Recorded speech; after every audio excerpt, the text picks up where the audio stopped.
जैसे कि last episode में हमने देखा कि जियान ने युन सेक्ट को डिसबैंड करने के लिए कह दिया था और अब जियान वापस अपने जियाओ क्लैन में आ गया है और वो सोल हॉल के बारे में सोच रहा है कि उन्होंने उसके पापा और उसके टीचर के साथ पता नहीं क्या किया होगा। वही तभी एक मेंबर जियाओ फैमिली की जो जियान को चाय देने आती है, वो कहती है कि जियाओ दिंग और जियाओली आ रहे हैं।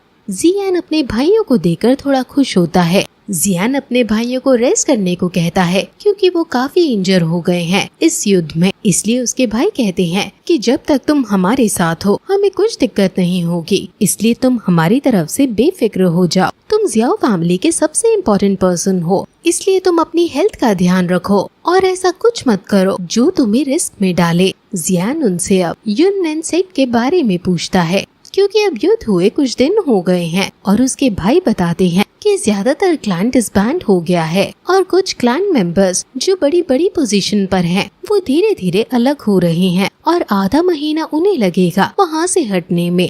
हमारी फैमिली का बदला पूरा हो गया है और अब उनके लिए यही सही होगा कि वो डिसबैंड कर दे खुद को, वरना युन नेनसेक्ट के अंदर हम लोग कत्लेआम मचा देंगे और अगर ये नौबत आई तो इससे जियान की क्लैन की ही बदनामी होगी। इसलिए अच्छा होगा कि अगर युन नेनसेट खुद ही अपने आप को डिसबैंड कर दे। ये बात जियाओ दिंग अपने छोटे भाई जियाओ ली को समझा रहा था क्योंकि जियाओ ली को ये बात बहुत अजीब लग रही थी कि हमने उन सभी को जिंदा छोड़ दिया। जियाओ ली को समझ आ जाता है और हंसते हुए कहता है कि वो काफी समय से ब्लैक हॉर्न रीजन में था, इसलिए नॉर्मल लोगों की तरह सोचना उसने थोड़ा बंद कर दिया था। जियाओ दिंग अब जियान को समझाता है कि मैं जानता हूँ कि तुमने ये फैसला अपने दिल पर पत्थर रख कर लिया था, लेकिन जो तुमने फैसला लिया वो एकदम सही था और अब तुम्हारी वजह से ही जियाओ फैमिली की लोग इतनी ज्यादा इज्जत करते हैं और अगर अब तुम्हारे मन में यूजी के लिए भी फीलिंग्स हैं तो तुम उसे जाकर बता सकते हो। उसने युन नेनसेक्ट की बैटल में हमारे खिलाफ लड़ाई नहीं की थी, इसलिए वो हमारी क्लैन की दुश्मन नहीं है। जियान कहता है कि वो सब हमारा पास्ट था। असल में जियान के अंदर फीलिंग्स तो हैं, लेकिन उसके पास इस सब का टाइम नहीं है क्योंकि उसे जल्दी से टीचर की बताई हुई रेसिपी से लाइफ डिवोरिंग पिल भी बनानी है ताकि वो अपने भाई को दे सके। वहाँ तभी आइस एम्परर आते हैं और सभी उनको ग्रीट करते हैं और बैठने के लिए जगह देते हैं। जियान आइस एम्परर से कहता है कि इस युद्ध में मैं काफी ज्यादा इंजर हो गया हूँ, जिस वजह से कुछ टाइम तक मैं दो होंग पर नहीं चढ़ पाऊंगा, लेकिन मैं अपनी पूरी कोशिश करूंगा। जिस पर आइस एम्परर कहते हैं कि बेशक तुम बहुत इंजर हो गए हो, लेकिन इस युद्ध से तुम्हारा पोटेंशियल और ज्यादा बड़ा है। ये एक तरह का इनडायरेक्ट गेन है जो तुम्हें हुआ है। जब तुम इंजरी से पूरी तरह रिकवर हो जाओगे तब तुम्हारी कल्टीवेशन स्पीड और ज्यादा बढ़ गई होगी और फिर देखते हैं कि तुम दो होंग पर ब्रेक थ्रू कर पाते हो या नहीं। जियान अब आइस एम्परर से सोल हॉल के बारे में पूछता है, लेकिन आइस एम्परर ने पहले कभी सोल हॉल के बारे में नहीं सुना था, लेकिन उसने याफे की मदद से उसके बारे में कुछ जानकारी निकलवाई थी। सोल हॉल बहुत मिस्टीरियस ऑर्गेनाइजेशन है जो सोल्स को हंट करती है और उनसे अपनी ताकतों को बढ़ाती है। जियान के पापा और टीचर दोनों ही सोल हॉल के कब्जे में है, जिसे जियान किसी भी कीमत पर छुड़ा कर रहेगा और सोल हॉल जियाओ फैमिली में भी काफी इंटरेस्ट रख रहा है क्योंकि उसे कुछ चाहिए, इसलिए हमें और ज्यादा अलर्ट मोड में आना होगा। फ्यूचर में हमें और ज्यादा स्ट्रॉन्ग मैन अपनी साइड में चाहिए होंगे और हम सभी को और ज्यादा स्ट्रॉन्ग होना होगा। हमें एक फोर्स क्रिएट करनी होगी जो सोल हॉल जैसी पावरफुल ऑर्गेनाइजेशन के खिलाफ लड़ सके। आइस एम्परर कहते हैं कि अब इस युद्ध के बाद जियान की इम्पोर्टेंस जियामा एम्पायर में बहुत ज्यादा बढ़ गई है, इसलिए अब जब भी जियान अपनी मदद के लिए किसी को बुलाएगा लोग उसे अपना सौभाग्य समझेंगे। बाकी क्लैंस को इससे अपना प्रॉफिट होगा, लेकिन जियान अभी अगर इस सब में पड़ा तो वो स्ट्रॉन्ग नहीं हो पाएगा। लेकिन तभी उसका फर्स्ट ब्रदर उसकी दिक्कत समझ जाता है और कहता है कि ये सब वो संभाल लेगा। वो यहाँ पावरफुल क्लैन बनाएगा अपनी जियान क्लैन की और बाकी क्लैंस के साथ एलाइज बनाएगा। अब जियान टेंशन फ्री हो जाता है और आइस एम्परर से कहता है कि वो एल्डर फार्मा और बाकी बड़ी बड़ी क्लैंस के हेड के पास जाकर मेरे साथ एलाइज करने के लिए मनाए। ये अभी जियामा एम्पायर में है और जियामा एम्पायर का जो रॉयल किंगडम है, जो इस एम्पायर का मेन राजा है जिसके ऊपर एडमिनिस्ट्रेटिव वर्क रहता है, वो रॉयल फैमिली के पास है। और अब प्रिंसेस याओ यू और उसके ग्रैंडफादर जो अभी रॉयल फैमिली के हेड हैं, वो आपस में अब बात कर रहे हैं कि यूजी ने युनलैंड सेक्ट को पूरी तरह से डिसबैंड कर ही दिया है और फ्यूचर में युनलैंड सेक्ट सिर्फ इतिहास के पन्नों तक ही सीमित रह जाएगा। लेकिन अभी जिया लाओ यानी उसके ग्रैंडफादर को ये चिंता है कि उन्होंने एक टाइगर को मारा है, लेकिन कहीं जियान नाम का दूसरा टाइगर अगर युनशान की जगह आ गया तो कहीं जियाओ क्लैन अगली युन सेक्ट बन गई तो क्या होगा।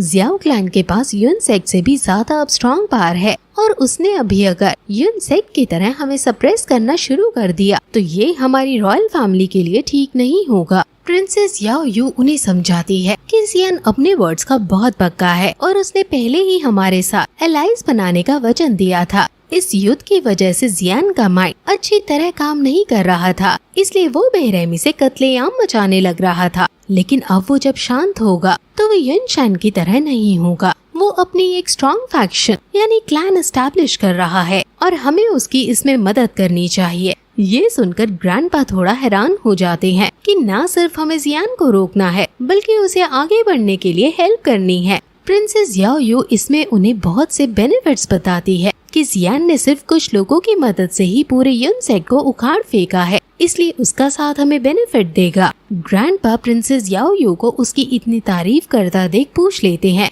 कि क्या तुम जियान को पसंद करती हो, जिस पर प्रिंसेस याओ यू शर्माकर कुछ नहीं बोलती और ग्रैंडपा भी फिर हंसकर बात पलटकर कहते हैं कि तुम रॉयल फैमिली की तरफ से जियान के पास जाओ और हमारी दोस्ती का हाथ उसे बढ़ाओ।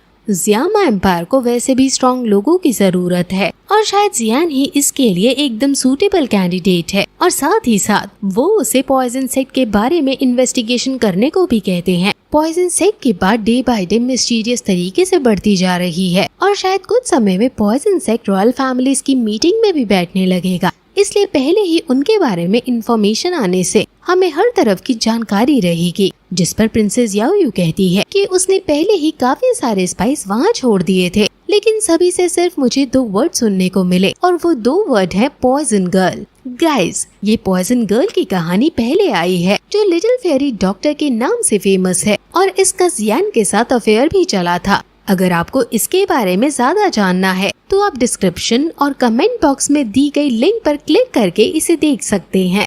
वही जियान टीचर की दी हुई रेसिपी देख रहा था जिसमें उन्होंने लाइफ डिवोरिंग सोल पिल बनाना बताया है, लेकिन उसके लिए बहुत खास तरह के इंग्रेडिएंट्स चाहिए जिसे पाने में बहुत टाइम जा सकता है, इसलिए जियान थोड़ी चिंता में आ रहा है। लेकिन तभी वहाँ एक जियाओ मेंबर जियान को खबर देती है कि रॉयल फैमिली से प्रिंसेस याओ यू उसे मिलने आई है। जियान सोचने लगता है कि वो आखिर यहाँ क्यों आई होगी। वो उससे मिलने वहाँ जाता है, जिस पर प्रिंसेस याओ यू कहती है कि आप तो ईद के चांद हो रखे हो, बहुत बार मिलने की कोशिश करने पर कभी कभार मिलते हो और आज फाइनली तुम मुझे मिल ही गए। जियान पूछता है कि आपके यहाँ आने का क्या कारण है, जिस पर प्रिंसेस याओ यू थोड़ा हंसते हुए कहती है कि अभी हमने मिलकर एक बहुत बड़ी जंग जीती है, क्या मैं तुमसे मिलने भी नहीं आ सकती। जिस पर जियान भी थोड़ा हंस जाता है और उसको बैठने के लिए सीट देता है और कहता है कि तुम सिर्फ मुझे देखने के लिए तो नहीं आई होगी ना। जिस पर प्रिंसेस याओ यू कहती है कि मैंने सुना है कि तुम जियामा एम्पायर में बहुत बड़ी क्लैन बनाने जा रहे हो। जिस पर जियान हाँ कहता है और बताता है कि जियाओ फैमिली के कुछ दुश्मन हैं जो बिल्कुल भी ऑर्डिनरी नहीं है,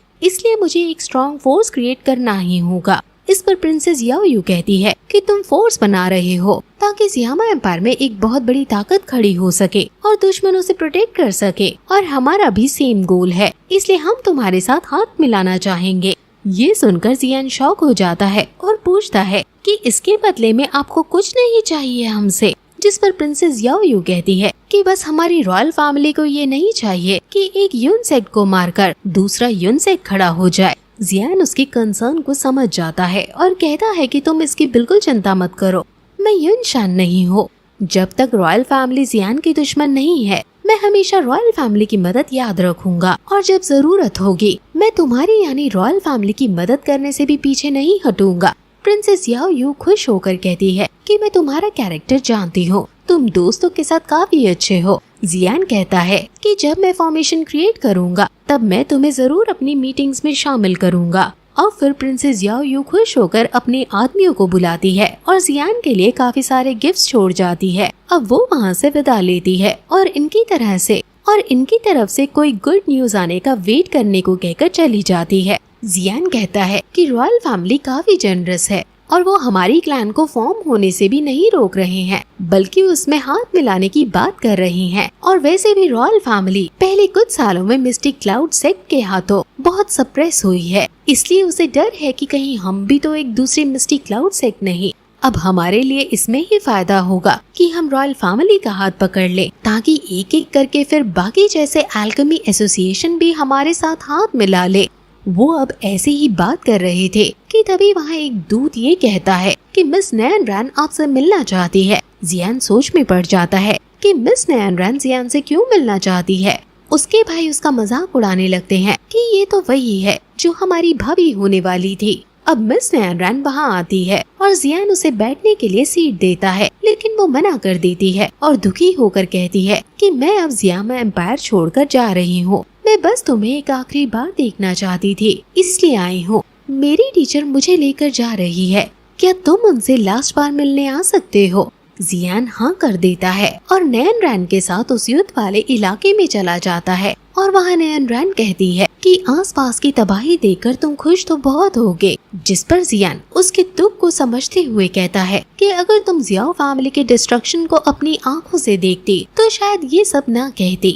नैन रैन भी समझ जाती है और दुखी होकर कहती है कि अगर वो 3 ईयर एग्रीमेंट ना होता तो ये दिक्कत कभी नहीं होती। जिस पर जियान कहता है कि पास की बातों को याद करके कुछ नहीं होता, इसलिए उन बातों को ना ही करे तो अच्छा है। और फिर वो उसको यूजी के पास ले जाती है और रास्ते में नैन रैन बताती है कि अब वो वहीं जाएगी जहाँ उसकी टीचर यानी यूजी ले जाएगी।